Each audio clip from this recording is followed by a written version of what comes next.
okay ọmọ mi wá sọ̀rọ̀ kan fún mi níjọ́ kan mo dẹ̀ wò báyìí omi dẹ̀ ń fẹ́ máa bọ́ lójú mi ó ní dáàdi mo ní ẹ̀ ó ní ìyàwó òun ó fi indomie ó ṣe fún òun ó dẹ̀ fo oògùn oorun sí ó wá lọ dóko ní yàrá kejì báwo ló ṣe mọ̀.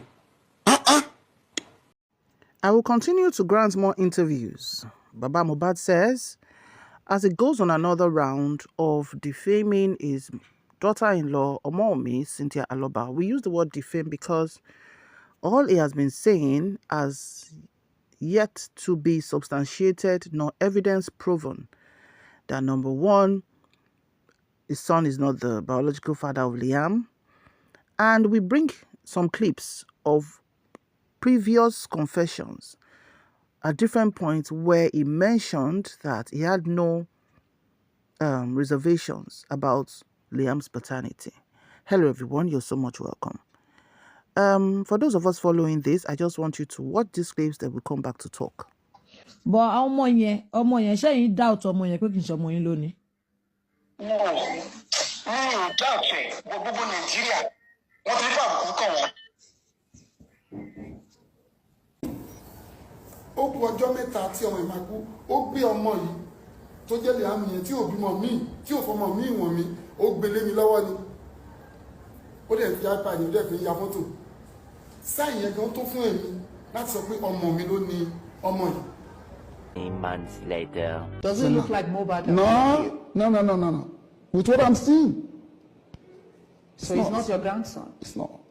It's not your grandson. Whereas the DNA says otherwise. If this DNA says it's acceptable.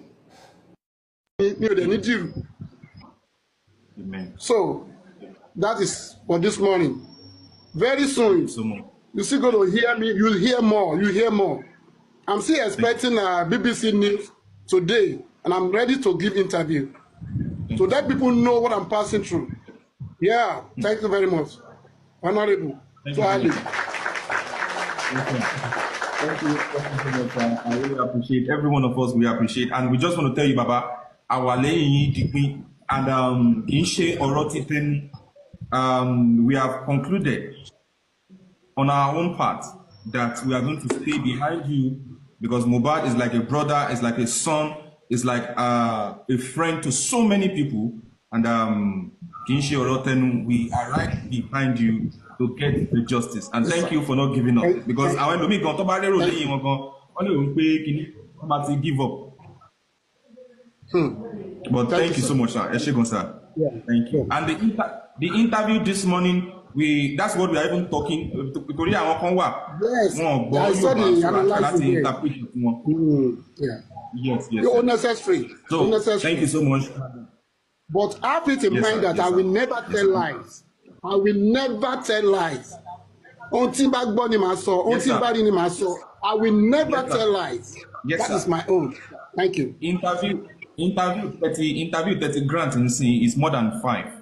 And one of the reasons why táwọn èèyàn ṣe ń tẹ̀lé yín òun ni wípé látijọ́ tẹ́ ti bẹ̀rẹ̀ sí ní sọ̀rọ̀ everything tẹ́ kọ́kọ́ sọ òun náà lẹ ṣe ń sọ up till now yọ kúrò ṣe àtàmọ́ the same thing tẹ́ ti ń sọ láti gbà that is the reason why so many people tó ṣe ń tẹ̀lé yín pé sẹ́ bàbá yìí tó ń sọ the same thing láti gbà yìí òun náà wọ́n ṣì máa tẹ̀lé so ẹ ṣé gan sir.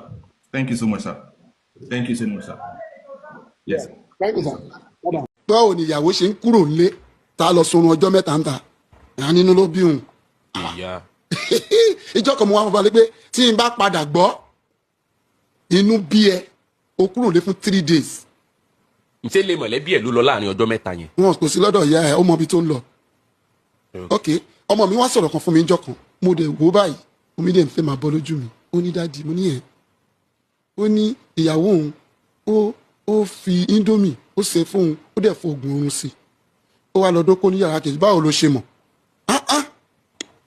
ìbéèrè tí mo béèrè lọ́wọ́ Mohbad nìyẹn ó ní girlfriend ọ̀rẹ́ òun yẹn ló ká ìyàwó òun pẹ̀lú boyfriend yẹn ó ní girlfriend yẹn ló wá padà sọ fún òun pé wọ́n ń bá ìyàwó òun sùn ní yàrá tó nẹ́ẹ̀sì sí ni o nílé Naira Marley ni o ṣé Naira Marley ò ní mẹ́ni tó gbà síṣẹ́ ṣé Naira Marley ò mẹ́ni tó ń gbé ní yàrá ẹgbẹ́ Mohbad ó pe ẹnìkan ní Maxine ó sọ̀rọ̀ yẹn fún mi ó sọ fún Maxine ó tún sọ fún Ìbùkún tó jẹ́ àkọ́bí mi tó jẹ́ ẹ̀gbọ́n títí tó ẹ̀. jẹ́ ẹ̀gbọ́n títí ẹ̀. Mohbad fọ̀rọ̀ lọ ẹ̀gbọ́n bẹ́ẹ̀ ni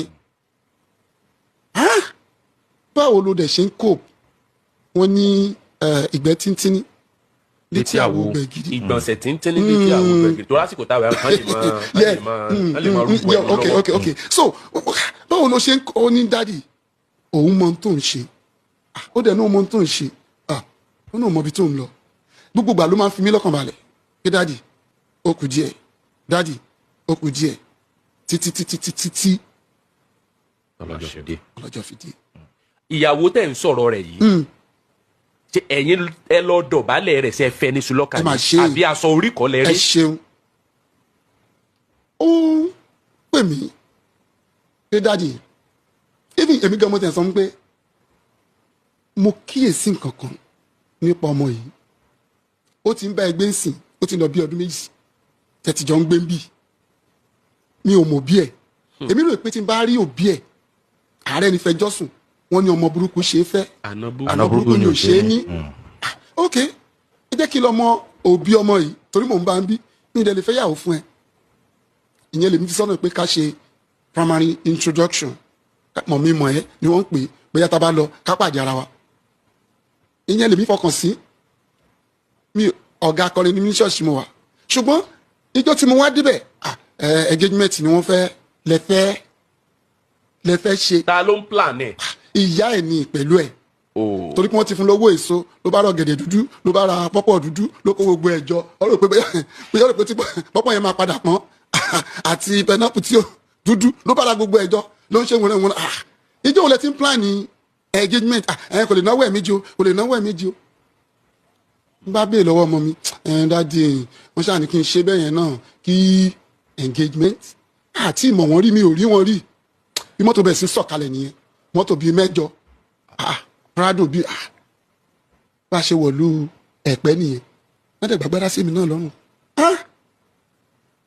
introduction engagement mi ò rí àwọn pípọ̀ yìí èmi rò pé kábẹ́rẹ́ lè lókun di kárẹ́ni fẹjọ́ sùn bóyá gbogbo tí ọmọ yìí ṣe irú ìgbà tí wọ́n ń sọ pé ó kúrò léyìn ẹ̀sìn ṣe pé ààrẹ ni pèpè báyìí lọmọ yìí ṣe o mi ò mọ̀ kankan nù ok abádé bàbá exchange number kò tí ìjọjọ́ kẹta mo wá rẹ́ni mo rò pé màá rẹ́ni fi ọ̀rọ̀ lọ ẹ ló bàbá o ẹ pé ẹ̀rẹ̀ pé ìnáwó ẹjọ́ o àwọn kankan wà tí mi ò mọ̀ yín tẹ́lẹ̀ tí mi ò rẹ́ni fi ọ̀rọ̀ yìí lọ wọ́n ní nǹkan báyìí ó wà lọ́wọ́ ọmọ yín o wọ́n ní ékàlẹ̀ báyìí wọ́n ní ọwọ́ ọmọ yín ló wà o ó ní wọ́n sọ fún òun dẹ̀ nìkan yọjú síbẹ̀ yes nígbà tí wọ́n padà sọ̀rọ̀ yẹn bàbá block mi ni. bàbá fún àǹfààní èyí tí ẹ ṣẹ̀ṣẹ̀ ń darapọ̀ mọ́ wa láti inú ìwé ìròyìn ló ń dé sétí ìjọyìn lóòrọ̀ tòní alàgbà Joseph Alọba tí wọ́n jẹ́ bàbá Mohbad náà wà pẹ̀lú wa lóòrọ̀ tòní ibi tó yẹ ká lọ lórí ọ̀rọ̀ yìí pọ̀ ó túmọ̀ sí pé pẹ̀lú bí ọ̀rọ̀ yìí ṣe ń bọ̀ láti ilẹ̀ ẹ má bínú o olóògbé ìlérí olúwa tí gbogbo èèyàn mọ̀ sí Mohbad bí mo ṣe ń wo ìpẹ̀lú bá a ṣe ń fọ̀rọ̀ yìí jọ̀rọ̀ pẹ̀lú bọ́rọ̀ yìí ṣe ń jáde láti inú ara wọn àwọn àsìkò kan wà bí mo ṣe ń wo ọ̀rọ̀ yìí bá a ṣe ń sọ yìí ó dàbí ìgbà wípé ọmọ yín gan ọ̀nà tán fún yín rí. èmi ò blame ẹ ó ti fi kú ṣe àgbà báyìí àwọn tí mi ò fi blame ẹ ni pé ẹni ìjà ò bá apẹ̀rẹ̀ ẹ lọ́kùnrin. ẹ já padà sọ́dọ̀ àwọn aráalé olè ò ní í jàgbà kó mọ̀ sí lójú fèrè. ẹ ṣe gẹ́gẹ́ bí àgbàlagbà wọ́n ní tí obìnrin bá ti ń yànlè bí ò para ẹ̀ àpọ̀pọ̀ bí ò sì pọkọ yóò hàn ọmọ lé mọ́. oríṣiríṣi ìjà ni mo ti dá sí ní ọ̀rọ̀ Mohbad àti ìyàwó ẹ̀ ó jáde ó wọlé ó lọ fún 3 days ó sùn sí hòtẹ́ẹ̀lì ó bínú kúrò nílé.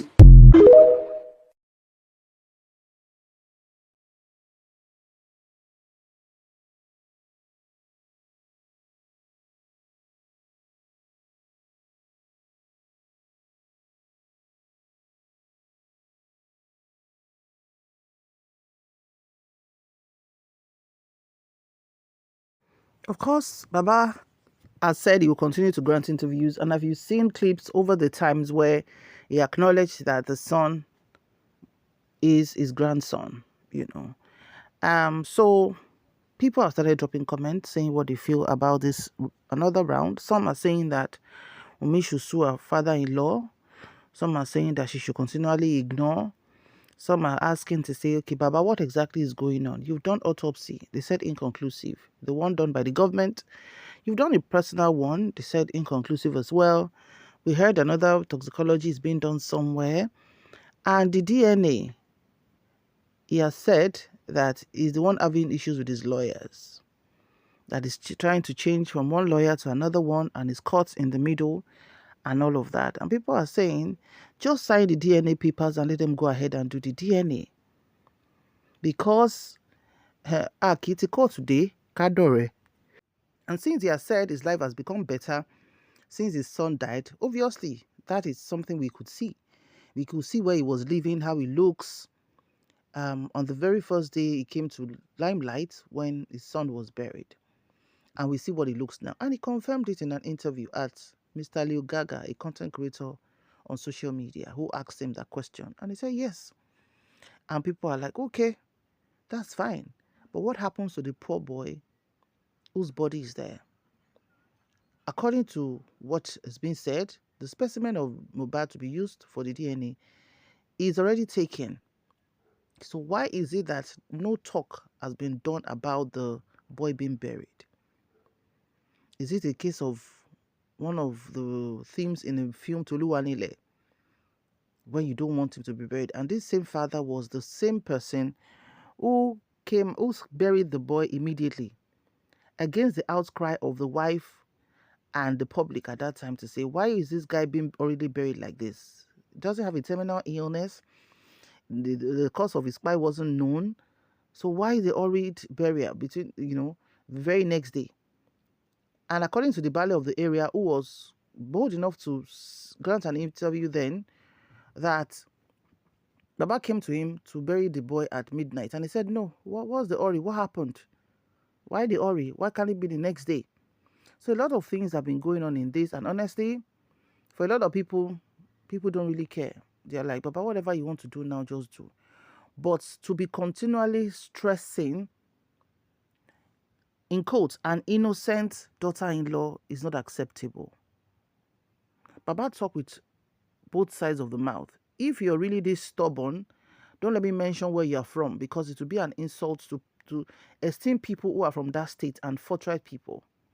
If you're this stubborn, you would have shown your stubbornness before your son died by standing shoulder to shoulder with those who were bullying your son. You were so meek and sober. You don't even want to mention those ones as if they did nothing wrong to your son. But your main problem is your daughter-in-law. You have a son who was in the house as well, Adura.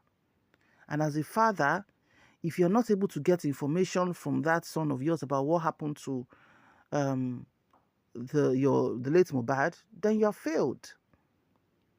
Now you're calling for the police to summon Wunmi and Adura because your Mifabi came out and started doing World Press Conference 1.0 and 2.0. So, and like you said in what we listened to earlier, the public are the one asking for DNA. Why is your interest on public interest?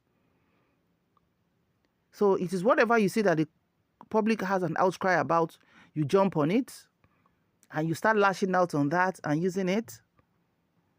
It's how you want your situation to be. Grant all the interviews you want in the world, say whatever you want to say. We just know that people are tired of these shenanigans. We call it shenanigans because it doesn't make sense. Is it that your bloggers are not doing a great job, or they are tired of cursing your grandson, your daughter-in-law, even your wife and your other children? Please help us drop your comments in the comment section.